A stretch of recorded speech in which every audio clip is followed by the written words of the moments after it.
how much do you buy the idea of a rational human being or an irrational human being? And is it important for us to understand when people are being rational and when people are being irrational? I suppose in that what we'd both say is that that's the wrong dichotomy. But this is your world rather than mine. But my kind of outsider's understanding of what a whole bunch of patient experimentation over the past 30, 40 years has revealed is that this picture we have of ourselves as mostly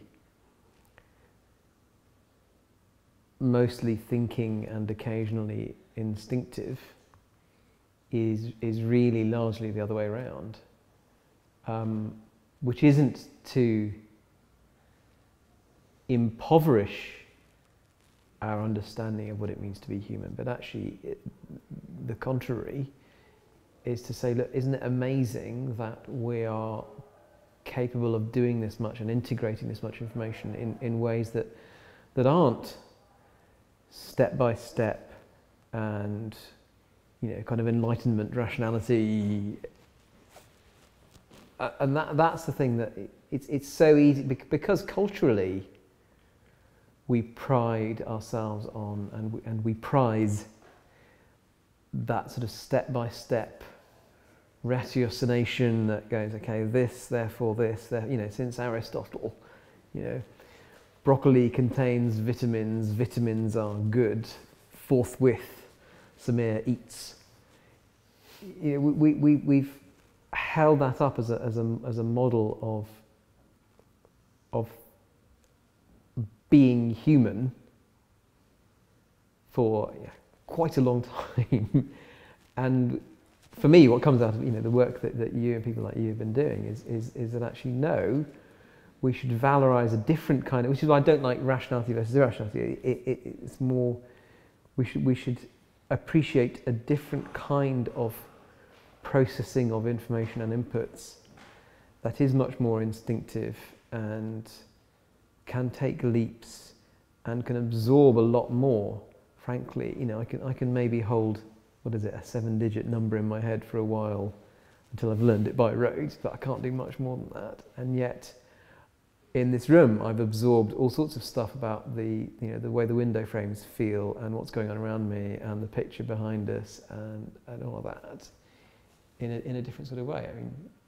But that's really, you're better to talk about that than me anyway. Well, the thing that strikes me is exactly what you just said. The cultural cachet is very much in being deliberative, and you do this kind of syllogistic logic pattern.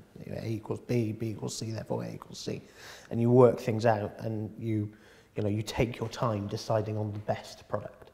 And when we do research, we do survey research, we see again and again and again and again that the things that people answer obey that pattern. If we ask, it's important to be well informed, 90-something% of people across the entire world, regardless of their culture, regardless of their age, their demographic breakdowns, regardless of who they are, say that's important. But actually what strikes me from the academic world is that we are actually fairly bad at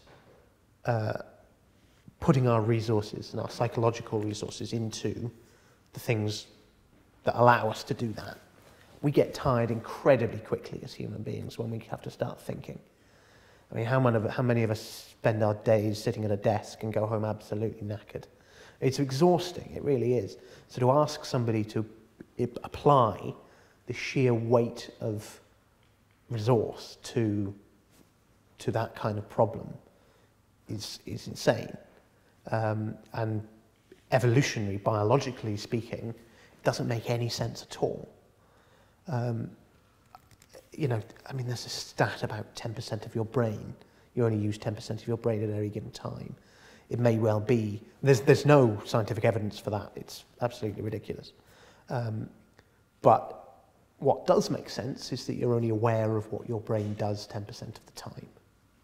And I think that's quite an interesting thing to look at, especially when you start thinking about this resource and how actually you're only able to make a certain number of decisions and look at a certain number of things in detail, and until you get tired. I mean, how have you in the supermarket? You get exhausted by the end, and you just put whatever you want in your bag, but you do save up a little back for that choice of wine that you're going to drink with your meal this evening. You might, and I think that's quite an interesting idea in supermarket layouts.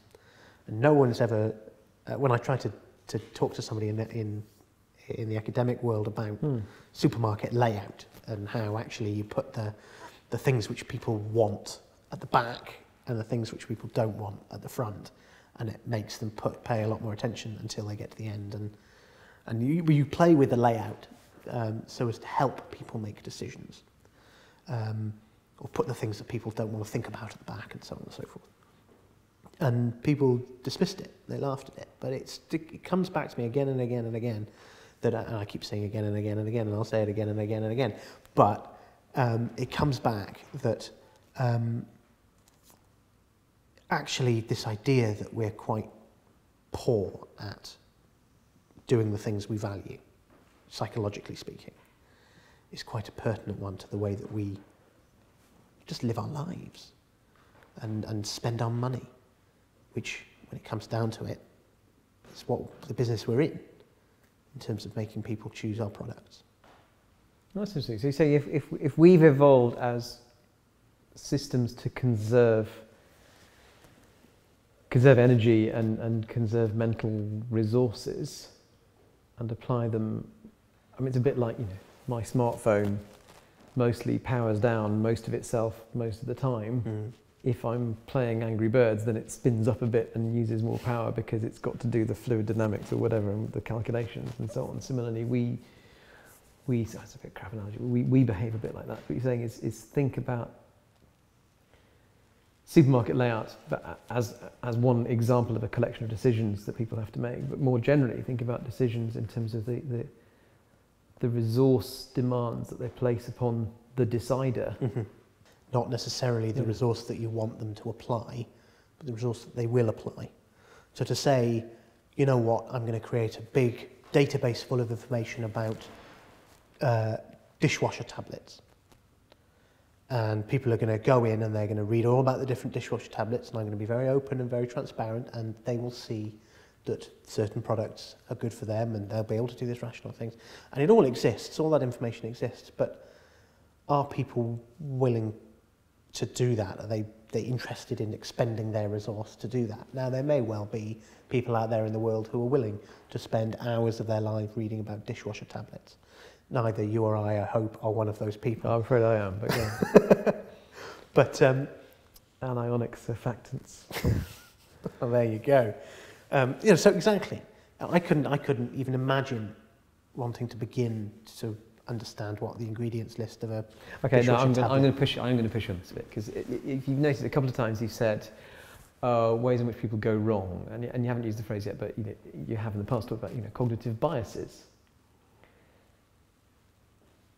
And yet, so on the one hand, you're saying yes, we should kind of valorize this different mode of processing information, this different way of being human, and yet actually you're still privileging, enlightenment rationality, and say, well, no. What I'm saying is that there are occasions in which we are rational. There are occasions in which our brain says, or our personality, or something says, and it may or may not be itself an overtly deliberate thing that triggers that. I honestly don't know what that trigger is, but there are times when we say, you know what, I am going to understand the entire decision set, and I'm going to make this decision in the best possible way that I can. There are other times, like when I'm buying dishwasher tablets, that I don't really care. And I'm sorry to people who make dishwasher tablets, but I don't care. What I'm saying is that when you stop applying that resource as rigidly as you do in the things which matter most to you, the rest of your brain kicks in, and that's when the cognitive biases come in. But what I mean is that the fact that you're calling them biases sort of implies, well, they're biases from what the deliberative self would do, biases, deviations from what's really right from a kind of rationalist's point of view. And yet that's kind of to not have the courage of your convictions in a way, because if you believe in a thoroughgoing way, then they're not biases, they are, it's almost the deliberative thing that's aberrant, and it's the integrative. It's not aberrant, it's less frequent, but it's still not, it's not wrong, and you still can overcome the vast majority of cognitive biases. You have to put a lot of effort in, but losses gains, one of the most famous ones. You know, losses loom larger than gains. When you look at a figure, if it's framed as a loss, it'll be more threatening than if the same thing is framed as a gain. And I will avoid the loss more than I will seek the gain, even if it's exactly the same. You can overcome that. You can, as a human being, stop and say, no, I want to overcome that. It's quite hard to do it. I think every single one of the cognitive biases that we've spent hours and hours and hours looking at, and I've studied and all that sort of stuff, can be overcome. So my point is that while we talk about cognitive biases and behaviour economics and all these things being a really exciting avenue for research, and I agree with you completely, and I'm a big exponent of that, it's very easy to get carried away and relegate the deliberative mind to being aberrant, to being the naughty kid in the corner who always gets it wrong. And actually, you are able to apply yourself completely and utterly. It's rare, but you can apply yourself completely and utterly. And what I find interesting is actually even when we as humans, you can apply yourself completely and utterly to a single problem.